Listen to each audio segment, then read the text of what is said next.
Thank you.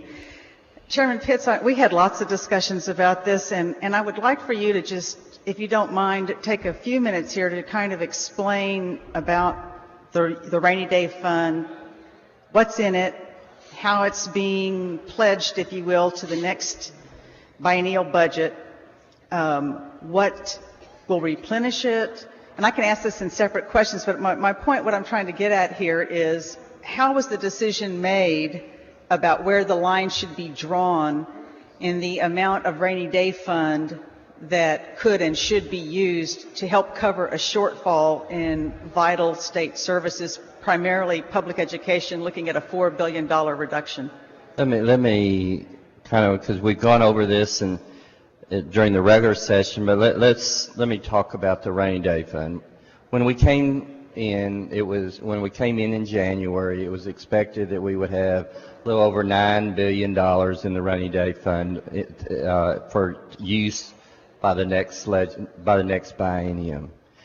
We used about a lot of hard work by members of this legislature to convince the Senate and convince the governor to use $3.2 billion of that rainy day fund to balance our budget for this current biennium.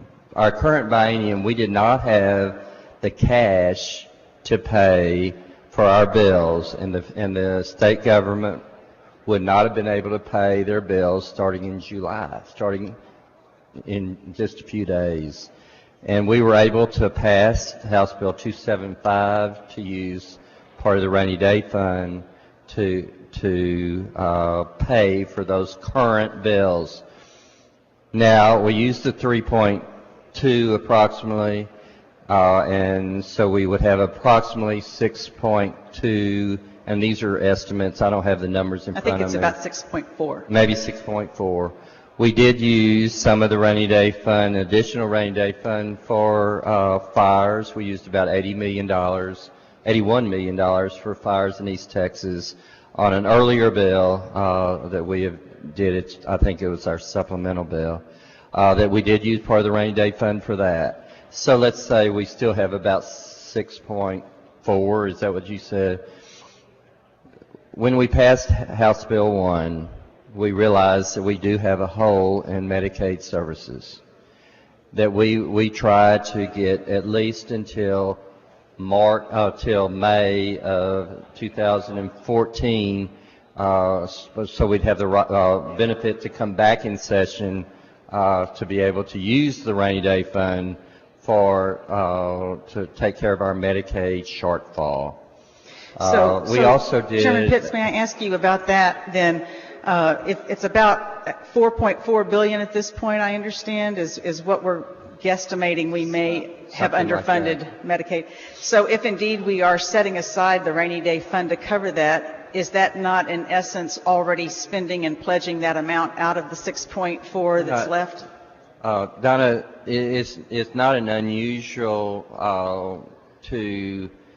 when you're looking at Medicaid, and I've been on appropriations for many years.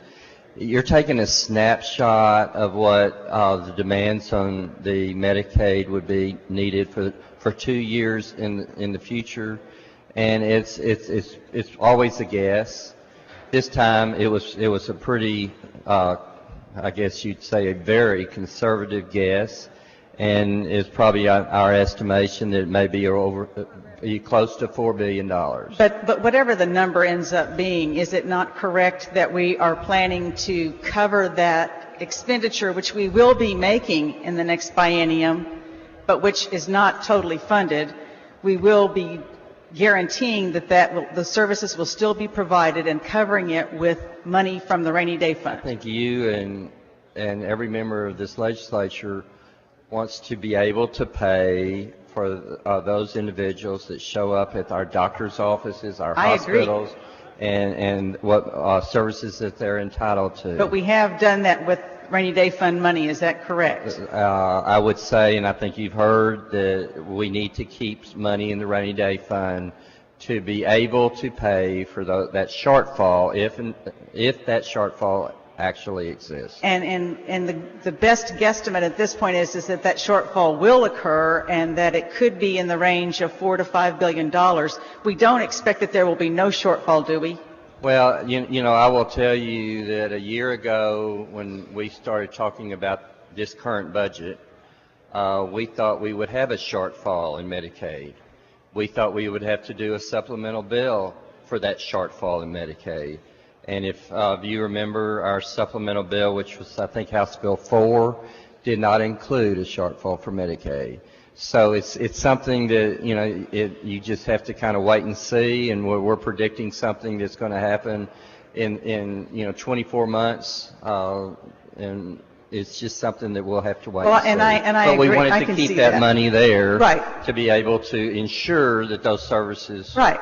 So what you're saying is we're keeping it there to ensure that we have the funds to cover this potential shortfall, but if indeed we have a situation like we did this biennium where we didn't end up having the shortfall we thought we'd have, we'd still have that money there. So we're protecting this certain amount of money to cover something that may or may not be there. Okay. Then what's the difference protecting that? Then in Senate bill, what we have done in a lot of bills, including Senate Bill 2, I believe, is we did a deferral. And that is our deferral in our public schools. This is something that is very common when we did in 03, and we're hoping and it doesn't require that you have to come back immediately and cover it with rainy day fund money either. And what that deferral does is that it defers 1 month payment to our school districts to September. So in August, the payment that normally is made, say the 15th of August, will be made the 1st of September, and that's about $2 billion. Right, and so that gets us up to about the amount that we have currently in the rainy day fund that we are setting aside to make sure we have it there in the event that we need it when we return in January of 2013. That is correct. Do you anticipate, based on what you've seen with the revenue coming in the past year, that we could indeed see greater revenue streams coming into our state budget than were previously estimated in the comptroller's biennial revenue estimate? I cannot, we cannot get an answer from the But have you looked at it, though, looked at the numbers and seen that we've had 14 months in a row of higher than expected sales tax, and that we're actually, I think it's about at least a third greater return than has been estimated by the comptroller at this point in time, as of today. I will tell you that I hope for the budget writers for the next biennium that there will be ample funds in the rainy day fund to help balance the budget. Is there really in some kind of a reasonable, practical, rational reason that you can give me that we would not use monies in excess of what's currently in the rainy day fund to help offset the cuts to public education? We can't get the votes. Representative Sheffield raised a point of order. Gentleman's time has expired.